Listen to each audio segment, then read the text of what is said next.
Yes. Så nu starter jeg lige med at vise Subreaders School frem. Og jeg giver lige en intro af alle de forskellige produkter, sådan så at I både ved, hvordan det fungerer hjemme, men også hvordan det fungerer i skolen.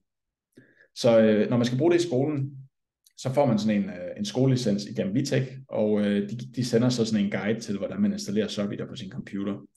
Og alt man skal gøre som skole, det er egentlig, at man skal bede sin IT-afdeling om at installere sådan en Chrome-plugin, der hedder Subreader. Og det kan de jo installere centralt, så det bare bliver installeret på alle undervisernes computer på samme tid.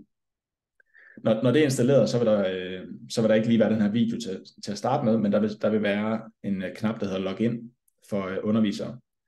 Og når man trykker på den, så kan man logge ind med sit Uni-login, og så aktivere den ens licens. Og så vil man få den her video, som siger, at jeg skal åbne en streamingtjeneste for at finde en film, som jeg ligesom skal se. Så nu som eksempel, så har jeg lige fundet Christmas Carol her på mit CFU, som vi nu skal se i undervisningen, hvis vi forestiller os det en undervisning. Så over til venstre, der har jeg Subreader, og det er sådan, det ser ud for eleverne, når de har hentet Subreader på deres telefon. Og her på forsiden, bare lige for at give en hurtig introduktion til det, der kan man lave sådan en watchlist. Det er nu, hvis man har en serie, man ser meget. Og så har vi sådan de mest populære shows, der bliver set i appen. Men i skolen, det man skal bruge, det er, at oppe i venstre hjørne, der sidder der sådan et ikon, sådan en scanner. Og det er faktisk bare den, man skal trykke på som elev. Fordi når nu jeg som underviser starter en film, det gør man typisk op på smartboardet. Så starter jeg bare filmen her. Så trykker jeg egentlig bare start. Og så kan man trykke på det her plugin herovre. Og nu vil jeg se, at der kommer en QR-kode frem. Så den her QR-kode, den kan jeg scanne med Subreader. Og så indlæser den underteksterne fra filmen. Nu skal vi lige så frem til et sted, hvor der er nogle undertekster, hvor de snakker. Kan vi prøve at se noget her.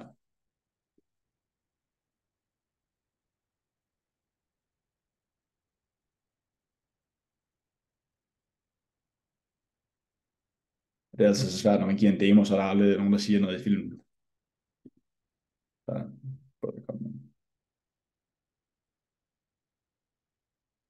Andet er det ikke.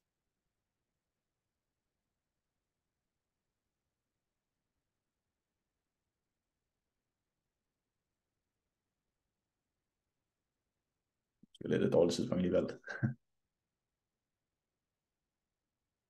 Så vi kan give de fattige kød, drikke og varme. Hvad skal vi notere dem for? Ingenting. Ønsker de at være anonyme? Nu læser den faktisk bare op, så snart der kommer undertekster på skærmen, så vil de... Jeg ønsker at være i fred. Jeg mundrer mig ikke i julen. Og har ikke råd til at mundre en flok dovendidrikær.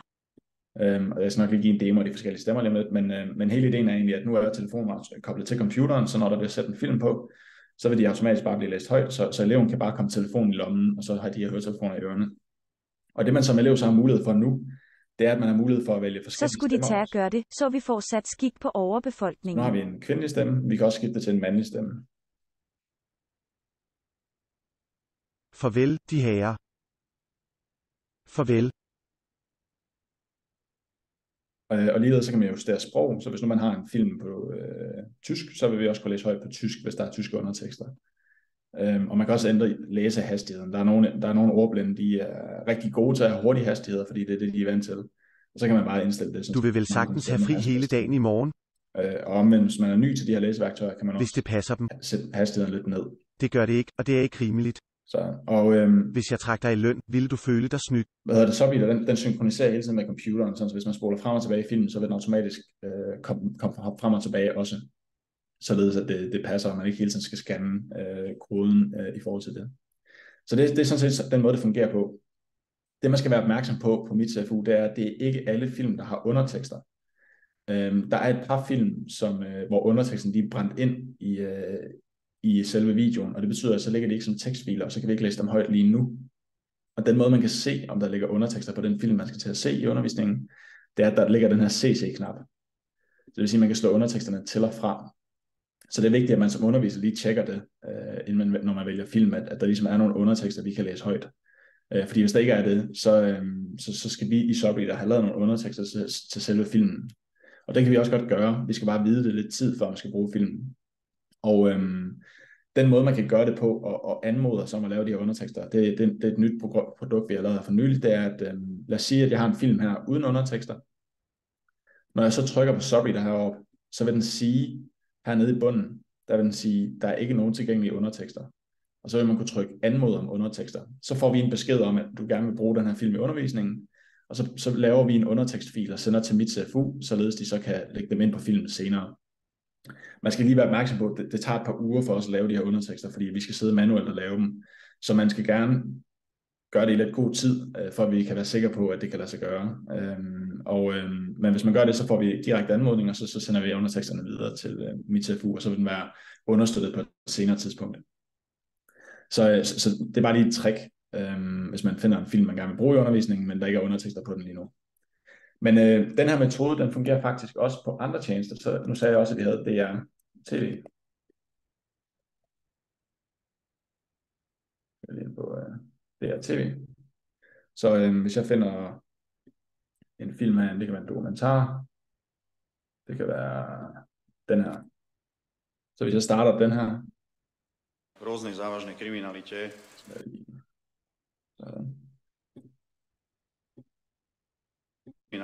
Så kan jeg trykke på Slovensko zatiaľ nebolo dotknuté tým, že by bol obeťou závažného trestného činu novinár a pravdepodobne s motívom, ktorý súvisí s jeho novinárskou činnosťou. For selvom vi har haft voldsomme forbrydelser, fordi de var graverjournalister, så kører det sådan set bare der. Så det fungerer på alle de her tjenester på samme måde, når man bruger det i undervisningen. Så det er selve skoledelen, hvordan det fungerer. Man har bare det her plugin installeret på sin computer, og så kan man trykke pluginet til og fra, og så kan man scanne den her kode, når man skal bruge det. Nu har vi så, hvis man skal bruge det derhjemme, og nu tester jeg det lige med Netflix for jer, så man kan se det, men som sagt, så har vi en form med Netflix Viaplay, så er vi der på dem alle sammen. Og det fungerer på en lidt anden måde derhjemme, og det er fordi man ikke typisk ser film på sin computer. Det gør man jo typisk på sit tv eller lignende, så vi kan ikke lave det her plugin, som man har på skolen. Men nu har jeg fundet en film her, der hedder Inside Man. Okay. Så det man kan gøre i Subreader nu, det er, at når man har fundet sin film, man gerne vil se, så skal man faktisk bare søge på den film. Så jeg søger på Inside Man. Det er den her. Og så trykker jeg Play Subtitles, eller afspil undertekster på dansk. Så henter den underteksterne, så de ligger klar. Og så det jeg skal nu, det er, at jeg skal faktisk bare starte filmen på mit tv, og så trykker jeg på det her autoplay. Og så vil Subreader lytte til lyden på tv'et, og automatisk finde ud af, hvornår det er, man skal læse underteksterne højt. Så nu prøver jeg lige at gøre det her. Van was stolen 2 days ago, but it's clean. No prints. Nothing? Nothing. Albanian. My man, like I told you, 100% Albanian. Undeniable. Det er helt sikkert. Jeg ved præcis, hvor filmen er, så begynder den at læse højt.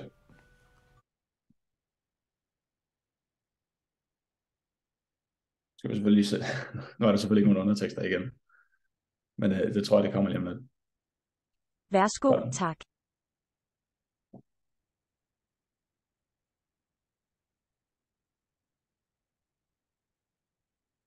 Og herinde, der kan man som sagt også skifte sprog. Man kan også skifte stemmer. Og man kan også justere, man kan sige, læsehastigheden, hvis man har brug for det.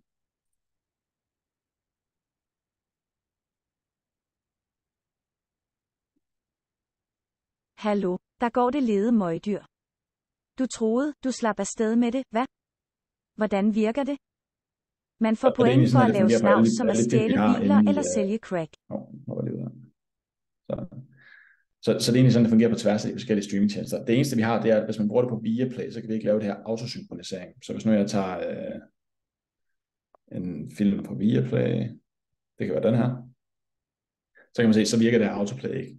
Så det man skal gøre på Viaplay i stedet for, det er, at man trykker indtast tid, og så taster man ind, hvor langt inde i filmen man er. Så hvis man har et film på sit tv, så pauser man lige filmen til det tidspunkt, man er kommet, og så trykker man måske 5 minutter og 20 sekunder, så spoler Subreader frem til det tidspunkt, og så trykker man play på filmen og på Subreader på samme tid, og så begynder den at læse højt helt automatisk, og vil være synkroniseret resten af filmen. Så det, man kan sige, det er lidt mere besværligt, men det er fordi vi ikke kan gøre det på Viaplay lige nu desværre. Vi håber, at vi kan gøre det i fremtiden. Den måde, man så inde i ShopEater kan se alle de integrationer, vi har, det er, at herinde, der kan man se sådan en liste. Så vi har også de gamle film på HBO Nordic. Vi har desværre ikke fået opdateret vores integration med HBO Max endnu. Så det vil sige, at vi har beholdt de gamle film på HBO Nordic, som for eksempel Harry Potter, hvis nu man gerne vil se det. Og det er egentlig sådan, ShopEater det fungerer derhjemme. Så det er forholdsvis simpelt at bruge, og det tager ikke så lang tid at sætte sig ind i. Men det kræver nogle gange lige lidt øvelse, i hvert fald i forhold til Viaplay, lige at få det startet på samme tid. Og noget af det, vi har opdaget, er noget af det vigtigste i forhold til at komme i gang med ShopEater. Det er simpelthen, at man tvinger sig selv til lige at sidde i hvert fald 10 minutter, et kvarter, og se en film for at vende sig til, at det have 2 stemmer på samme tid. Fordi man skal huske, at filmen kører stadig i baggrunden med de normale stemmer og lyd, og så får man oversættelsen. Så det er sådan en dubbing, man får på, når man bruger ShopEater. Og det kan for nogen godt være lidt underligt lige i starten. Men rigtig mange, det der typisk sker, det er, at i starten, så, når man har været vant til at læse undertekster, eller prøver at læse undertekster, så fokuserer man rigtig meget på underteksterne. Så det vil sige, når man også bruger ShopEater i starten, så de første 5-10 minutter, der bruger man rigtig meget energi på at stadig sidde og læse de forskellige undertekster nede i bunden og prøve det. Men så lige så stille, så begynder man at lytte mere til ShopEater, og så er det sjovt, fordi så kan vi se blikket på rigtig mange af vores brugere. Det begynder lige pludselig at gå lidt mere op, så det vil sige, at de begynder rigtig faktisk at sidde og se filmen, i stedet for at fokusere på underteksterne, og rigtig faktisk se, hvad der foregår i filmen.